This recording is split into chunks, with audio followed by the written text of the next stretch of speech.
Grade 7, The Value of Fear by Arthur Conan Doyle, Act 2, Scene 11. For more videos on the same topic and many other novels and play scripts, please subscribe my channel, Learners on Board. Setting: Burlstone Manor, 1895, The Study. Characters: Mr. Douglas, Mrs. Douglas, Sherlock Holmes, Mr. Barker, Dr. John H. Watson, Sussex Detectives.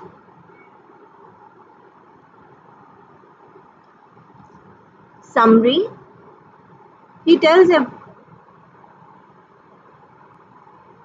Sherlock Holmes suddenly demands that Mr. Douglas tell his own story and reveals that he has been hiding in the manor all this time, as the manor has a hiding place. Mr. Douglas comes out of a hiding place where he has been writing notes and recounting the last 20 years and tells everyone that the dead body that they had been investigating was Baldwin's.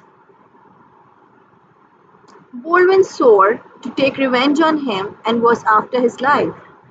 Baldwin managed to hide in the study of the manor and was attacked with a shotgun.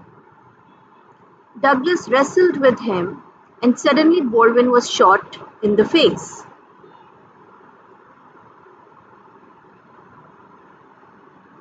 He tells everyone that he shot him in self-defense. Then Barker and Mr. Douglas planted all the clues and rang the bell.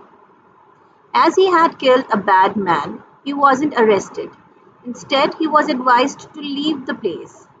Holmes tells him that he should be careful as Professor Moriarty, who helped Baldwin find Mr. Douglas, would still find him and he is still in danger. Now let's watch a short clip of the same scene.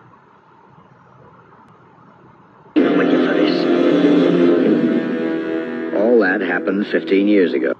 I hid in California. I met Cecil Barker there. Then I found gold, but also learned that Ted Baldwin was asking for me around the workings. So I decided to pull up stakes and come to England. I took the name of John Douglas, married my wife here, and came to live at Burlstone House. But Ted Baldwin traced you to England and to Tunbridge Wells, where you saw him. This put the fear of God into you. So much so that you cut yourself shaving. Then, later, you were uneasy until Ames had raised the drawbridge. That evening, your worst Mr. Douglas tells his own story to Sherlock Holmes. nightmares came true. You saw Ted Baldwin's boots showing beneath the curtain in your study. You're right.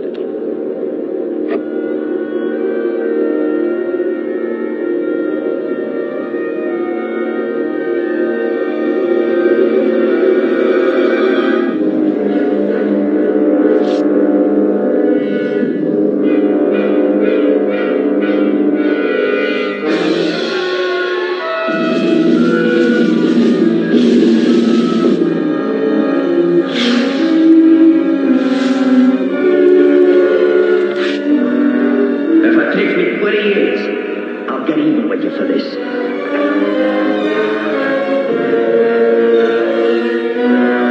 I grabbed one of the dumbbells.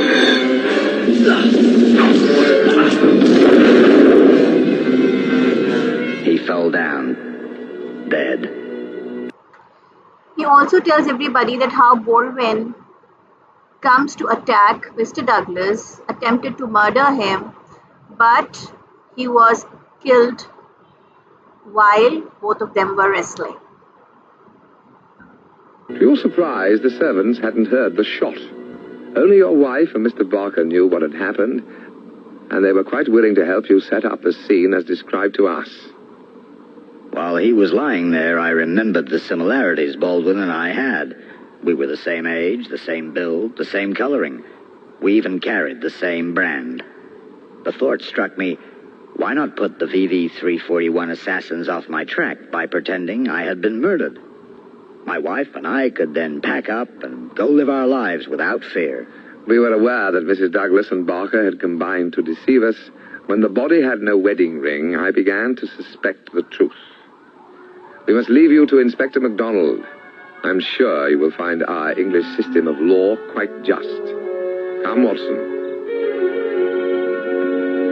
I say, Holmes, it was clever of you to deduce that it was not Douglas's body we saw under the sheet the day we arrived. On the contrary, Watson, it was elementary. A man who cuts his chin shaving doesn't heal in one day. When I first inspected the body, I lifted the sticking plaster. There was no cut. So I knew at once the body was not that of John Douglas. It really was quite elementary, my dear Watson. Quite elementary. This is how Sherlock Holmes and Dr. John H. Watson solve the murder mystery. It's time for a short quiz. Question number 1. Why did Holmes and Inspector MacDonald not arrest John Douglas for murdering Baldwin, but rather advise him to be safe? You may answer this question in the comments, and you can also comment on your friends' answers. For more videos on the same topic and many other novels and play scripts, please subscribe my channel, Learners on Board. Please watch the video on epilogue as well. Thank you for watching.